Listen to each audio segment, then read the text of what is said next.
रात जैसे जिंदा थी। रेवनवुड हवेली के ऊपर तूफान मंडरा रहा था। सोफिया और उसकी टीम बगीचे से सावधानी से आगे बढ़ रही थी। बारिश उनके चेहरे पर पड़ रही थी, जिससे हवेली की धुंधली परछाई और भी धुंधली दिख रही थी। ये जगह तो बहुत बड़ी है, यहाँ की हवा भी भारी भारी लग रही है। सोफिया, जो लीड इन्वेस्टिगेटर थी, उसने गंभीरता से सिर हिलाया। उसका हाथ उसके बांह पर बंधे ईएमएफ रीडर पर गया। वो कड़कड़ा रहा था। उसकी हरी बत्तियां तेजी से टिमटिमा रही थीं।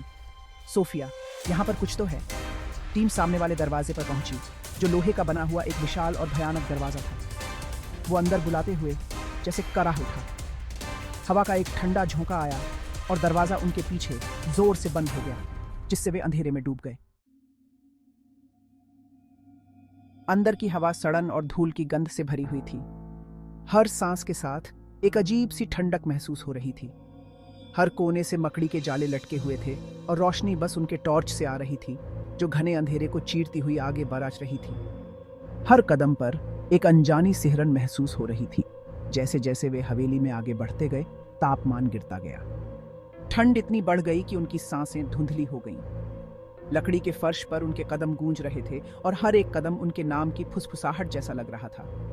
ऐसा लग रहा था जैसे कोई अदृश्य शक्ति उनके पीछे चल रही हो। क्या तुमने यह सुना?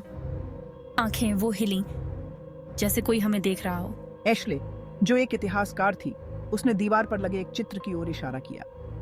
उसकी आवाज में डर साफ झलक रहा था। इसमें एक आदमी की तस्वीर थी जिसकी आंखें डरावनी थी। ऐसा लग रहा था जैसे वो आंखें जीवित हों। दालान के अंत में एक दरवाजा जोर से बंद हो गया। आवाज इतनी तेज थी कि उनके दिल की धड़कनें रुक गईं। टीम ने घबराहट भरी नजरों से एक दूसरे को देखा। वे अकेले नहीं थे। कोई या कुछ उनके साथ था। हवेली की लाइब्रेरी उसके डरावने अतीत का प्रमाण थी। एशले, जो रेवनवुड परिवार के बारे में रिसर्च कर रही थी, उसे एक खौफनाक कहानी का पता चला। सबसे छोटा बेटा मैल्कम, उसने अपने पूरे परिवार की इन्हीं दीवारों के भीतर बेरहमी से हत्या कर दी थी। एशली कहते हैं कि वो एक दुष्ट आत्मा से पागल हो गया था, एक ऐसी शक्ति जिसने उसके मन में काले रहस्य फुसफुसाए थे। उस शक्ति को केवल द डेवोरर के नाम से जाना जाता था। वो डर और निराशा को खाता था और अपने शिकार को अराजकता का हथियार बना देता था। मैल्कम उसके खेल में बस एक मोहरा था। सोफिया की रीढ़ की हड्डी में ठंडक दौड़ गई। हवेली में मौजूद ऊर्जा साफ महसूस की जा सकती थी, दम घोंटने वाली। उन्होंने किसी प्राचीन और बुरी शक्ति को जगा दिया था। अजीबोगरीब घटनाएं और भी तेज हो गईं।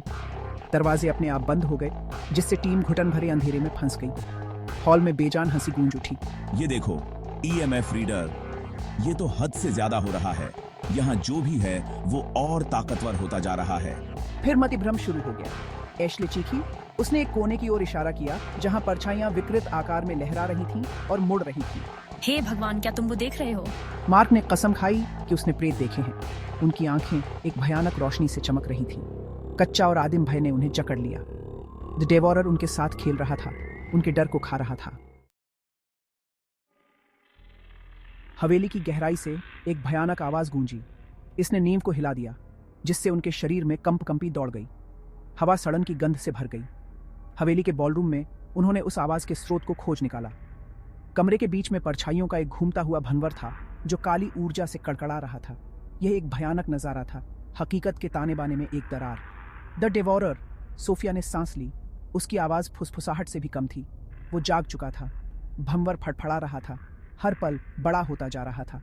अंधेरे की कुंडलियां बाहर निकल रही थीं, शिकार की तलाश में। भंवर ने भयानक गति से हमला किया। एक पल मार्क वहां था और अगले ही पल वो गायब हो गया, एक दबी हुई चीख के साथ अथाह कुंड में समा गया। नहीं, मार्क। एशले, जिसकी आंखें दहशत से फैली हुई थीं, का भी यही हश्र हुआ। सोफिया ने भय से देखा कि उसके दोस्त अंधेरे में समाते जा रहे हैं। वो बिल्कुल अकेली थी, एक ऐसी प्राचीन बुराई का सामना कर रही थी जिसे रोका नहीं जा सकता था। द डेवोरर ने अपना ध्यान उसकी ओर लगाया। वो उसकी ठंडी, द्वेषपूर्ण निगाहों को अपनी आत्मा में चुभते हुए महसूस कर सकती थी। उसका शरीर जम गया, आदिम भय से लकवाग्रस्त हो गया। उसके चारों ओर हवेली चरमरा रही थी और कराह रही थी, जैसे आने वाली बर्बादी की सिम्फनी बज रही हो। ऐसा लग रहा था जैसे अंधेरा उसे कुचल रहा हो, दम घोंट रहा हो। सोफिया जानती थी कि उसे यहां से भागना है, लेकिन उसके पैर नहीं हिल रहे थे। वो फंस गई थी, एक ऐसे प्राणी के लिए एक खिलौना बन गई थी जो इंसानी समझ से परे था। अंधेरे में डूबने से पहले उसने आखिरी चीज जो देखी वो थी मैल्कम रेवनवुड की भयानक मुस्कुराहट। उसकी आंखें एक अपवित्र रोशनी से जल रही थीं। हंसी। उसकी हंसी हॉल में गूंज उठी, अंतहीन पीड़ा का वादा। ये तो बस बुरे सपने की शुरुआत थी।